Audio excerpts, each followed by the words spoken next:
দেখছেন ভাই, মেয়েটা চুরের মতো এদিক সেদিক তাকায় ভাতগুলা খাইতেছে। হ্যাঁ ঠিকই তুই বলছিস, মেয়েটা এভাবে চোরের মতো খাইতেছে কেন? আচ্ছা বিষয়টা আমার পরে দেখতেছি, এখন খেয়ে নেই।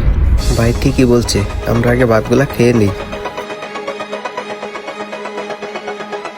ভাই আমাদের বিল কত হয়েছে? আপনাদের দুজনের বিল হয়েছে 100 টাকা। এই যে নেন আপনার 100 টাকা। কি ব্যাপার, মেয়েটা দেখি টাকা না দিয়ে চুরের মতো চলে গেল। ভাই আপনাদের কি আজকে পার্সেল লাগবে না? না ভাই, আজকে আমাদের পার্সেল লাগবে না। তবে ভাই আপনাকে একটা কথা বলি, জি ভাই বলেন। ব্যবসা করলে একটু চোখ কান খোলা রেখে ব্যবসা করেন। হঠাৎ করে আজকে এই কথা কেন বলতেছেন ভাই? ভাই এই এলাকাটা চুর বাটপারে ভরা, তাই আর কি আপনারা বললাম। আচ্ছা ঠিক আছে ভাই, তাহলে আপনি থাকেন, আমরা যাই। বুঝলাম না আজকে হঠাৎ করে ওরা এমন কথা বললো কেন। যাই হোক, আমি হিসাবটা করে নেই।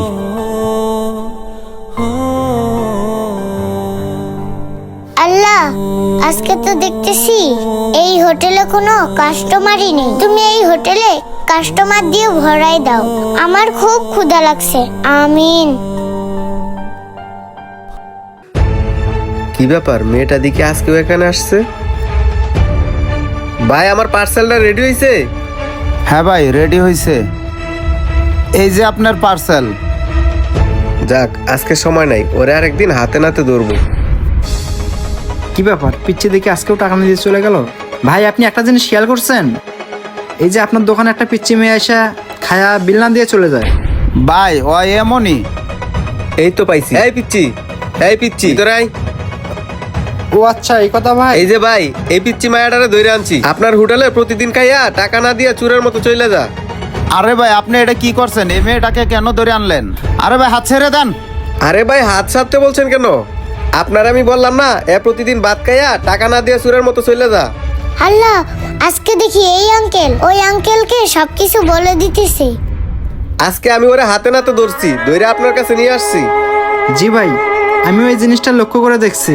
যখন আপনার হোটেলে কোনো কাস্টমার থাকে না, তখন ও ওইখানে চুপ করে দাঁড়ায় থাকে। যখনই আপনার হোটেলে কাস্টমার ঢোকে, ও সেই পাকে ঢুকে ভাত খেয়ে টাকা না দিয়ে চলে যায়। ও ভাই, আপনার হোটেলে এসে যে প্রতিদিন এরকম করে, আপনার চোখে কি পড়ে না? আরে ভাই আপনারা থামেন না, আমি তো জানি ওই বিল না দেয়া প্রতিদিনই চলে যায়। এটা নতুন কিছু না। মামুনি তুমি এখন যাও তো যাও। আঙ্কেলটা মনে হয় অনেক ভালো। এটা কি করলেন ভাই আপনি?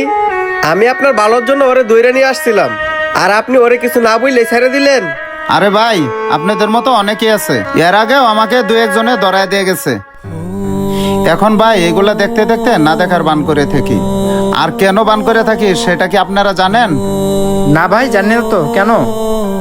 ওই যে আপনারা বললেন না, যখন আমার হোটেলে কাস্টমার থাকে না, ওইখানে তখন চুপ করে দাঁড়ায় থাকে। যখন কাস্টমার আসে তখন কাস্টমারের ভিড়ে তখন খাইয়া চলে যায়। আর আপনারা কি জানেন ওই প্রত্যেকদিন হোটেলের সামনে এসে কি করে? যখন দেখে আমার হোটেলে কোনো কাস্টমার নেই, তখন বাইরে থেকে দাঁড়াইয়া আল্লাহর কাছে 2 হাত উঠাইয়া মোনাজাত করে। ওই আল্লাহর কাছে দোয়া করে আমার হোটেলে যেন ভরপুর কাস্টমার থাকে। তখন মনে হয় আল্লাহ তাআলা ওর দোয়া কবুল করে, আর আমার হোটেলে ভরপুর কাস্টমার হয়ে যায়। আর এতে করে আমার হোটেলে অনেক বেচা কিনি হয়, ওয়ও 2 মুঠ খাইতে পারে। তাই ভাই আমি ওকে কিচ্ছু বলি না। রিজেকের মালিক তো একমাত্র মহান আল্লাহ তাআলা। হয়তোবা আল্লাহ তাআলা আমার হোটেলে তার রিজেকটা লিখে রাখছে, তাই তো আমার হোটেলে এসে 2 বেলা খানা খেতে পারে। তার জন্য ভাই দেখেও না দেখার বান করে থাকি। এবার বুঝতে পারছেন ভাই ওকে কেন কিছু না বলে ছেড়ে দিলাম? সত্যি ভাই, আপনি যেভাবে ভেবে দেখছেন, আমরা দুজন সেভাবে ভেবে দেখিনি। আর আপনি সত্যিই বলছেন, আল্লাহ পাক যার রিজিক যেখানে লিখে রাখছে সে সেখানেই খাবে। হ্যাঁ ভাই, এবার তাহলে আপনারা ঠিকই বুঝতে পারছেন। আচ্ছা ঠিক আছে ভাই, আপনি তাহলে থাকেন, আমরা চলে যাই। খায়রুল চল। এটাই বাস্তবতা, আল্লাহ যার রিজিক যেখানে লিখে রাখছেন তার রিজিক সেখানেই থাকবে। ভিডিওটি ভালো লাগলে শেয়ার করবেন।